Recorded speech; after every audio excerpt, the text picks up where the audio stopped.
Praise the lord. నేటి అనుదిన వాక్యము మత్తయి రాసిన సువార్త 19వ అధ్యాయం 26వ వచనము. యేసు వారిని చూచి, ఇది మనుషులకు అసాధ్యమే గాని దేవునికి సమస్తము సాధ్యమని చెప్పెను. ప్రియ దేవుని బిడ్డలారా, యేసు ప్రభువే స్వయంగా చెప్తున్న మాట, మనుషులకు అసాధ్యమే గాని దేవునికి సమస్తము సాధ్యమని.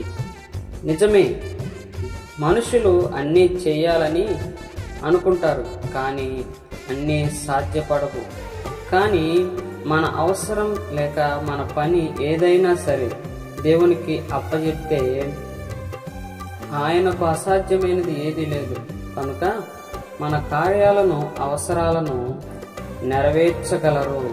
అయితే ముందుగా మనలను దేవునికి అప్పగించుకొని దేవుణ్ణి మన ముందు ఉంచుకుంటే తప్ప ఆయన కార్యాలను చూడలేము.